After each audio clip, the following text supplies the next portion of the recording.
The so-called meeting between Tsai Ing-wen, the local leader of Taiwan, with Speaker McCarthy in California is a violation of the sacred principle of the One China policy. In international relations, Mr. Gao, there is no such thing as sacred. I suppose Rome could lay claim to large parts of the world on the basis of the Roman Empire, but fortunately it is not foolish enough to do so. First of all, I hope the panelists would study history, because the United States has been talking about the world order since the end of the Second World War. The status of Taiwan, among other things, traces all the way back to the Cairo Declaration and the Potsdam Declaration.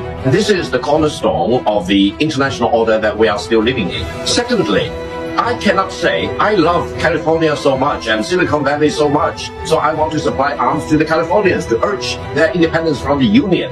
How can anyone say, I love Taiwan so much, semiconductors are so important, so let's treat Taiwan as a separate, independent, sovereign country? You are not God. You cannot dictate which piece of territory is Chinese or not. You need to use international instruments, you need to use history, you need to use your common sense. China assuming control of it, so as a gateway to the West Pacific.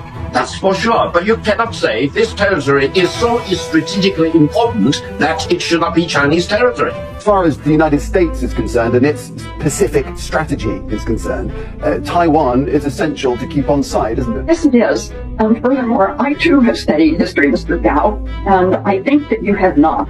The Cairo Proclamation and the Potsdam Proclamation are not the peace treaty. The peace treaty was the Treaty of San Francisco, in which Japan said that it forswore the possession of Taiwan, but it did not say who could Taiwan be returned to. I hope she will hire a lawyer, because she is not talking about the legal status in the clearly legal terms. I'm registered as an attorney of law in the state of New York. She is not talking about the real legal status of the situation involving the island of Taiwan. Read the Cairo Declaration and read the Potsdam Declaration. Okay, and you will know so Victor, please move on now. We've already been through this. I did ask you to not get into all of this because all sides have had. This is the cornerstone of the international order we are living through. Now, talking about what will happen, each time the United States violates the One China policy, including Speaker Nancy Pelosi's visit to Taiwan last year in August, then China will be fully justified to move one step closer to exercising real administration of the island of Taiwan, eventually in all respects. This is irreversible.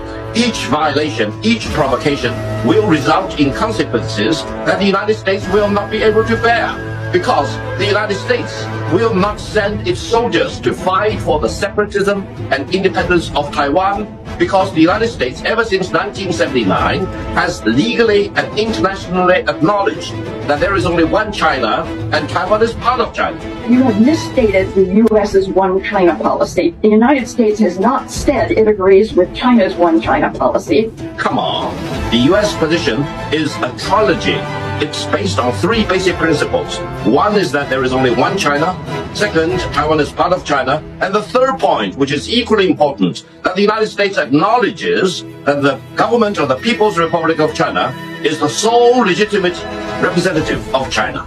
That's all. It's a three-part combined into one. It's kind of a trinity principle. So read the three communiques which form the basis of China-US relations. The United States did the right thing in 1979 to abandon Taiwan, to withdraw all US troops from Taiwan, to cancel the US-Taiwan diplomatic relations, and further to abrogate the US-Taiwan Defense Treaty.